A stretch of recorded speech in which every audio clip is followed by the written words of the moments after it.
또용주TV의 또용주 김영훈입니다. 네, 드디어 또용주TV가 다시 시작을 합니다. 네. 2022 카타르 월드컵 때는 입중계를 통해서 여러분과 함께 경기를 지켜봤는데 이제는 편집 영상을 좀 올려야 될 거 아니에요? 우리가 너무 일을 안 했죠. 네, 일을 안 했죠. 저희도 좀 쉬어야죠. 네. 네, 사실 개인적인 일이 있다 보니까 서로 쉬지는 못한 상태에서 다시 나왔습니다. 뭐 아버지와 아들 네. 아니면은 뭐 꾸레와 군어 여러 가지 얘기를 듣고 있는 우리 둘이지만 그렇게 이제 사이가 좋지 않다는 거. 네. 그냥 비즈니스 관계죠. 네, 비즈니스적인 만남이죠. 네. 네. 사업적인 만남을 이어가고 있다는 거. 네. 울버햄튼 이야기를 해볼까 하는데 프리미어리그가 이제 후반기 재개했잖아요. 네. 그러면서 여러 팀들이 또 승리를 거두고 있고 특히 아스날 같은 경우에는 후반기 초반 또 승리를 거두면서 1위를 굳건히 하고 있는 듯한. 아, 너무 좋습니다. 네, 아스날이 우승할까요? 아, 그거는 좀 제가 말하기가 좀 그래가지고. 아니 아스날 팬들은 네. 우승할 수 있다, 자신 있다 이런 얘기 하세요. 왜 이렇게 설레발은 일단 오늘 큰일 난다 막 이러면서. 오늘 새벽에 있을 맨시티의 경기를 보고 조금은 설레발 치도록 하겠습니다. 좋습니다. 네. 여하튼 아스날이 1위를 달리고 있는데 전반기 끝나고 나서 최하위가 울버햄튼이었어요. 맞아요. 20위였는데 이제 후반기 시작하면서 에버튼에게 승리를 거두면서 순위는 18위로 올려놨다 할지라도 에버튼의 순위를 봤을 때 아, 이 팀은 이제 하위권이구나 이렇게 생각하는 팬들이 많았단 말이에요. 네. 근데 홀렌 로페테기 감독이 와서 공식 2경기에서 2승을 챙겼습니다. 그리고 울버햄튼의 변화를 봤을 때는 야, 울버햄튼 후반기는 주목해야 된다. 우리 한번 주목해보자. 네. 그런 의미에서 울버햄튼 이야기를 한번 해볼까 합니다. 울버햄튼 주목해야 되는 이유 김영훈이 뽑았습니다. 가시죠. 자, 일단 울버햄튼의 상황부터 좀 이제 재개하는 리마인드하는 식으로 좀 설명드려야 될 것 같은데, 일단 울버햄튼 꼴찌였습니다. 이번 여름에 일단 팀 변화를 좀 시도를 했잖아요. 선수단 개편, 그 다음에 뭐 브루노 라즈 감독이 4백을 시도하면서 공격적인 축구를 할 네. 거다. 기존 3백을 버리고 4백으로 나서는 모습이었는데 사실상 결과는 실패였죠. 나 이럴 줄 알았어. 네. 브루노 라즈 감독이 프리시즌에 우리가 경기를 더 주도해야 나가야 된다. 그렇기 때문에 3백으로서 소극적으로 역습 위주의 축구가 아니라 4백으로 바꾸고 나서 점유율도 높이고 공격을 주도하는 그런 축구로서 변화를 꾀야겠다. 그 순간 뒷골이 땡기는 게 싸하더라고. 아, 그리고 이 울버햄튼을 보면서 아, 역시 축구는 감독 노름이다라고 좀 생각이 많이 들었던 게 주앙 무티뉴, 네베스, 그다음에 마테우스 누네스까지 이런 좋은 이 포르투갈 자원들을 데리고 왜 중원 삭제 축구를 하지? 왜 측면을 이용한다고 하는데 측면 공격이 왜 이렇게 약하지? 막 이런 느낌이 많이 들었는데. 그러니까 이도 저도 아닌 게 된 네. 거예요. 그러니까 저는 브루노 라즈 감독이 지난 시즌부터 이 울버햄튼 지휘봉 잡을 때 불안하다 그런 느낌은 있었어요. 근데 브루노 라즈 감독이 지난 시즌은 너무나 잘했단 말이에요. 잘한 이유가 뭐냐면 초반에 백포가 아니라 백스리를 썼어요. 네. 그러면서 누노 에스피리투 산토 감독의 수비 전술을 그대로 갖고 와서 소극적이고 역습 축구를 구사했단 말이에요. 그러다 보니까 득점력이 떨어지더라도 끈끈한 경기력을 보여주면서 나름대로 승점 관리를 했고 원하는 순위까지 획득했단 말이죠. 그런데 그 축구를 버리고 새로운 축구를 구사하겠다? 그런데 결국은 성적이 안 나오니까 10월에 브루노 라즈 감독이 결국 경질되고 말았습니다. 네, 그리고 나서 스티븐 데이비스 그 코치 감독 대행 체제로 이어갔는데 여기서도 딱히 이렇게 결과를 얻지 못했어요. 결국은 체화를 계속 유지하면서 강등권에서 계속 허우적대는 그림이었고, 그 사이 울버햄튼 보드지는 이제 감독 선임의 열을 올렸죠. 뭐 네. 많은 감독들이 이름을 올렸는데 결국은 그토록 원했던 로페테기 감독을 선임을 했습니다. 네, 사실 이것도 좀 전 이해가 안 가요.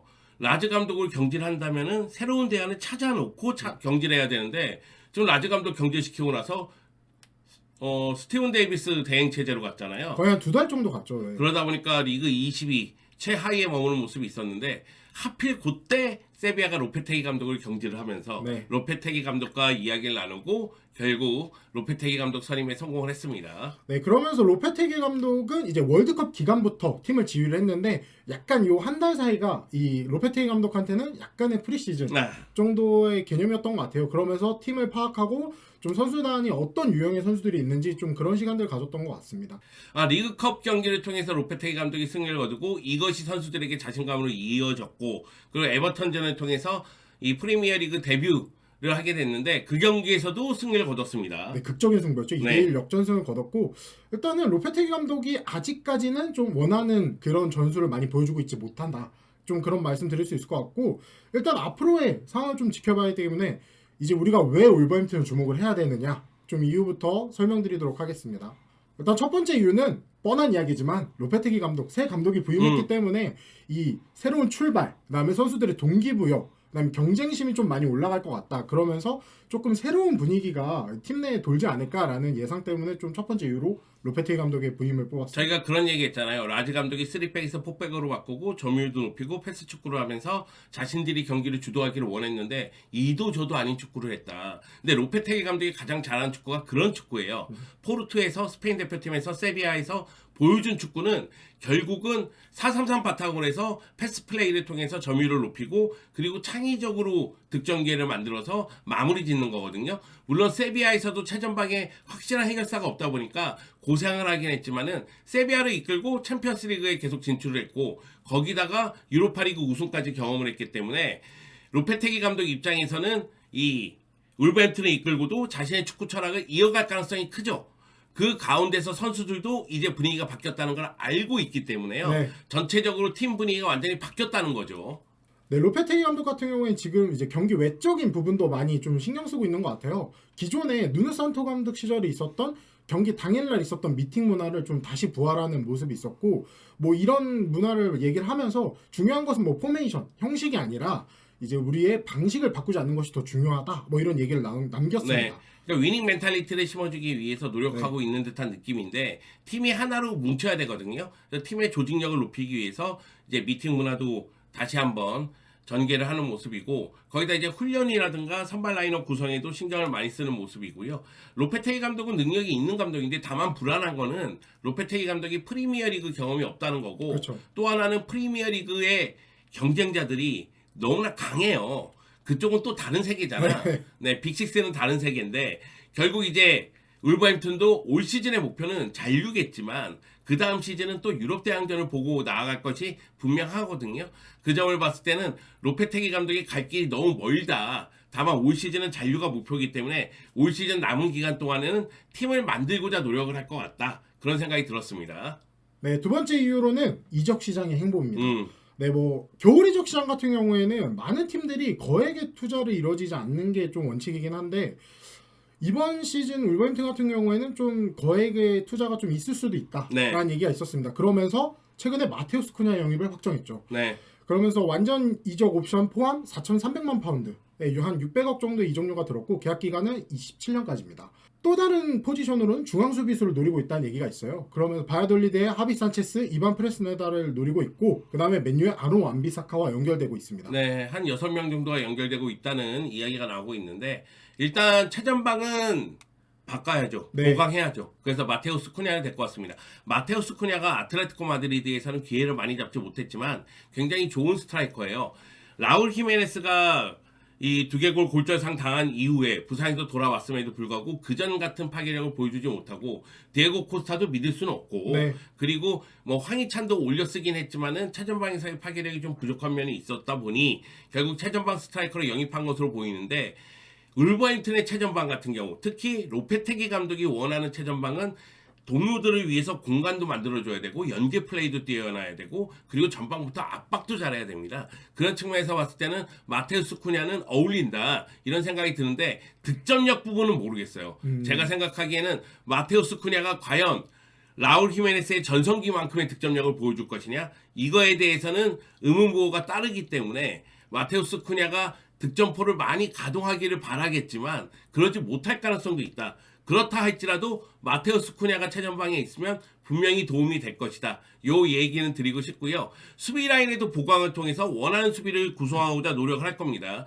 제가 말씀드린 부분은 그거예요. 라지 감독 시절에 3백은 공간을 주지 않았기 때문에 끈끈한 축구를 구사했지만 백포 라인에서는 문제를 많이 발생시켰단 말이에요. 네. 근데 수비 라인에 변화가 없는 가운데에서 이것을 로페테기 감독이 뭐 신도 아니고 마법사도 아니고 한 번에 바꾸기는 어려워요. 그래서 자신이 원하는 수비수를 투입함으로 인해서 수비 라인의 변화 그리고 수비의 안정감을 꾀하고자 노력할 것으로 보인다는 거죠. 그리고 좀 긍정적인 부분은 지금 울버햄튼 보드진, 뭐 스카우터진들이 팀의 문제점에 대해서 많이 파악하고 있고 좀 정확하게 해결하기 위해서 다양한 방법들을 시도하고 있다라는 생각이 좀 드는 네. 게 최전방에 득점이 부족하니까 마테우스 쿠냐 영입을 했고 그 다음에 센터백으로 나서는 뭐 콜린스 그다음에 킬먼 외에 조금 더 믿을만한 수비수 또는 조금 더 젊고 유능한 선수들을 데리고 오기 위한 움직임들을 갖고 가고 있다라고 좀 생각하시면 될 것 같습니다. 근데 저는 그런 생각이 들어요. 지금 로페테기 감독이 온 것도 그렇고 선수 영입한 거나 영입설이 나오는 선수를 봤을 때 확실히 울버햄튼이 체질 개선을 하고자 하는구나. 그러니까 이전까지 누누 감독 밑이라든가 라즈 감독 밑에서 3백 바탕으로 해서 소극적이고 수비적이고 이런 축구를 구사했는데 이런 축구가 아니라 말 그대로 4-3-3 바탕으로 해서 점유율 높이고 주도하고 골을 넣기 위해서 노력하는 그런 모습이 나오겠구나 이런 생각은 들긴 듭니다. 과연 로페테기 감독이 성공할지 실패할지는 봐야 되겠지만 라즈 감독이 실패를 했기 때문에 그걸 바탕으로 해서 성공하고자 하는 노력 그리고 그 가능성을 더 높이지 않을까 이런 생각이 드는 거죠. 네, 그리고 세 번째 이유는 당연히 우리나라로 얘기를 해야죠. 그럼요. 네, 황희찬 선수가 꿈틀거리고 있습니다. 네, 황희찬 선수 저는 이번 월드컵은 황희찬에게 있어서는 매우 플러스 요소라고 생각해요. 그리고 약간의 전환 시점이 되는 것 같기도 해요. 황희찬 선수가 포르투갈전에서 극적인 결승골을 넣었잖아요. 그쵸. 근데 황희찬 선수가 이 월드컵 4경기에서 뛴 시간이 그렇게 많지는 않아요. 네, 그러면은 체력적으로 문제가 되지 않은 가운데 포르투갈전에서 극적인 역전골을 넣음으로 인해서 자신감도 회복했단 말이에요. 그러다 보니까 이 울버햄튼으로 돌아와서도 그 흐름을 이어나가는 모습이 나왔어요. 네, 그리고 또 브라질전 같은 경우에도 저돌적인 돌파도 보여줬고 그 다음에 알리송에게 막히긴 했지만 강력한 중거리 슈팅도 한 차례 보여줬기 때문에 이 활약들이 계속해서 이어져 있으면 좋겠다라는 생각이었는데 딱 리그컵 때 이제 PK 유도해주고 그 다음에 아이투누리의 이 추가골을 도왔죠. 그렇기 네. 때문에 황희찬 선수가 계속해서 이 경기력을 유지를 하고 좋은 모습 보여주면은 로페테기 체제에서 조금 더 좋은 모습 보여줄 수 있고 확실한 주전 자리를 차지할 수 있겠다라는 생각이 듭니다. 그리고 황희찬이 이제 욕심을 내야 돼요. 네. 그러니까 황희찬 선수가 경기당 슈팅이 굉장히 적은 편이었는데 슈팅 숫자를 좀 늘리면서 골 욕심을 내야 되고요. 그리고 일단 득점포를 가동해야 됩니다. 네. 올해 2월 이후로 득점을 하지 못하고 있잖아요. 이게 지난 시즌 기록이긴 한데요. 지난 시즌 2월달 이제 아스날전에서 득점했던 거 이후에는 지금 침묵을 하고 있습니다. 네, 그런 거를 봤을 때는 제 생각에는 황희찬이 골맛을 보면서 조금 더 끌어올리면 로페테기 감독이 굉장히 좋아하는 유형이거든요. 네. 저돌적이고 상대 수비 파괴하고 연계 플레이 되고 그리고 나서 골까지 넣어준다면 그러면은 뭐 황희찬에 대한 그 믿음이라든가 신뢰는 더 커지지 않을까라는 생각이 듭니다. 네, 그리고 로페테기 감독이 에버튼전 앞두고 황희찬 선수를 언급을 했잖아요. 네, 선발 기용에 대해서 월드컵 이후에 좋은 몸 상태로 돌아왔다. 그러면서 이제 함께 일할 때다라고 언급을 했습니다. 네, 좋아질 것 같아요. 내가 네. 생각하기에는 좋아할 유형이야. 오캄포스 썼던 거 생각해보고 이러면은 황희찬을 로페테기 감독이 굉장히 좋아할 것 같고 많이 쓸 것 같아요. 그리고 에버튼전에서 이제 뭐 확실하게 보여주거나 뭐 명확한 모습은 아니었지만 약간 왼쪽 측면으로 볼을 몰고 황희찬 선수를 오른 측면에 두면서 약간 그 공간을 많이 주면서 1대1 돌파 그런 모습들을 좀 많이 보여줄 수 있지 않을까라는 생각입니다. 자, 그래서 이제 울버햄튼은 반등을 노려야 되는 시점이다. 일단 최우선 과제로는 승점 획득이죠. 잔류하기 위해서는 경기 내용을 떠나서 일단은 어떻게든 이겨야 된다. 꾸역승을 하더라도 어떻게든 이겨서 좀 잔류를 목표로 해야 되고 이게 웃겨. 그러니까 뭐냐면 18이기 때문에 당연히 승점이 절실하지. 근데 로페테기 감독이 왔기 때문에 로페테기 축구도 뿌리 내려야 되는 가운데 승점을 획득해야 되는 거예요. 좀 많이 어려운 상황이죠. 네. 그 가운데 승리를 거두려면 공격수들이 골을 넣어야죠. 울버햄튼 애들 골 너무 못 넣어. 솔직히. 지금 기록이 장난이 아닌데. 아니 이거 솔직하게 얘기해서 황희찬도 네. 그 울버햄튼에서 2월부터 골을 못 넣었잖아요. 네네. 그거 따지면 황희찬도 골을 많이 못 넣고 있는 상황인데 황희찬뿐만이 아니라 다른 공격수들 다 골을 못 넣어요. 지금 그나마 포넨스만 3골. 아니 3골이 지금 근데 잘 넣었다는 얘기야? 3골이? 잘 넣었다는 게 아니라 그렇기 때문에 공격 포인트 이 생산력을 많이 올려야 된다. 아니 솔직하게 얘기해서 한번 입장 바꿔 생각해 봅시다. 이게 하루 이틀이에요? 이게 1, 2년 뭐 이게 다시 할게. 아니 한번 탁 까놓고 얘기해 봅시다. 이게 하루 이틀이에요? 한두 시즌이야? 애들이 골을 너무 못 넣는단 말이야. 그래 3백일 때는 수비 쪽에 초점을 맞췄으니까 못 넣었다 쳐요. 네. 그럼 라즈 감독이 포백으로 바꿨으면은 골이라도 잘 넣었어야 되잖아. 골도 안 들어갔으니까 이 모양 이꼴 된 거 아니에요? 근데 로페테기 감독이 축구를 하면 공격수들이 골을 넣어줘야 돼요. 로페테기 감독 세비야에서 최전방에 엔네시리, 라파미르 이런 선수들이 골을 못 넣어줘서 얼마나 고생했는데요. 물론 한 시즌은 오캄포스, 한 시즌은 엔네시리, 한 시즌은 라파미르 이렇게 좀 골을 넣어준 시즌이 있습니다. 그리고 나서 올 시즌은 아무도 골을 못 넣었기 때문에 폭망인데 여기 왔는데도 이러고 있으면 로페테이 감독 힘듭니다. 지금 공격수들이 골을 넣어줘야 돼요. 자, 이제 또 그러고 나서 일정 얘기 좀 해봐야 될 것 같은데. 아 근데 솔직히 프리미어리그 팀들은 일정 다 어려워. 네, 지금 다 어려워요. 아 나 참, 난 지금 방송 녹화하는 게 아니라 무슨 짜증 내는 것 같다. 지금- 짜증 내는 거 아닙니다, 여러분. 울버햄튼 팬이니까. 아니 그냥 그 반등을 노린다 해서 이제 보니까 너무 당연한 얘기인데 이 당연한 게 안 되니까 막 그쵸. 화가 나는 거야. 아 박싱데이 일정 보니까 네 뭐, 어렵네요. 맨유, 빌라, 리버풀, 노팅엄, 웨스트햄, 맨시티. 그리고 2월 첫 경기는 또 리버풀과 리그 경기입니다. 그리고 이런 일정이 문제가 되는 게 뭐냐면 로페테이 감독이 프리미어리그 경험이 없다고 했잖아요. 근데 이런 일정을 소화하는 게 거의 없어요. 그렇죠. 물론 세비야 이끌고 챔피언스리그 그리고 라리가, 코파델레이 이렇게 소화한 적은 있지만 박싱데이라고 해서 이렇게 소화하는 거 보면 학을 뛸걸요? 야 여기 뭐야? 여기 왜 이래? 밥 먹고 회복 훈련하고 축구하고 밥 먹고 회복 훈련하고 축구하고 이거 뭐 전술적으로 뭐 할 시간이 없네 이렇게 깨달을 수도 있어요. 그래서 요 일정을 잘 넘기지 못하면 지금 분위기가 안 좋아질 수도 있잖아요. 맞아요. 네. 결국은 요 일정을 잘 소화 못하면 좋은 흐름이 다시 나빠질 수 있는 거잖아요. 그리고 쭉 보니까 나빠질 가능성이 농후하네. 네, 아니 너무 그리고 여기에만 지금 빅6 팀이 3팀이 들어가 있습니다. 아니 빅6라서 그런지 몰라도 한 번 경기 치르고 좀 실만하면 한 놈이 나타나고 한 번 경기 치르고 실만하면 또 한 놈이 나타나고 일단은 가장 중요한 게 지금 앞에 두고 있는 이 세 경기 맨유, 빌라, 리버풀 요 세 팀을 어떻게 잘 넘기느냐. 야 이거 3연패인데 야 이거 올라가고 나서 또 영주 팀이 올라왔다고 3연패 당했다는 얘기 나오겠는데 지금 그림이라면은 충분히 3연패를 당할 수도 있는데 여기서 어떻게든 승점을 벌어야 한다. 네. 네. 요거 지금 올리면 안 되는 것 같은데 지금 느낌이 네.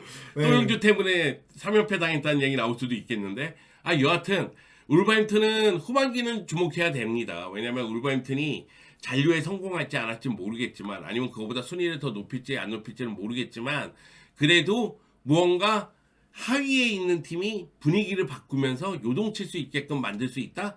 그러면 누구냐 하고 살펴보면은 울버햄튼이에요. 그래서 우리가 울버햄튼을 주목해야 되는 겁니다.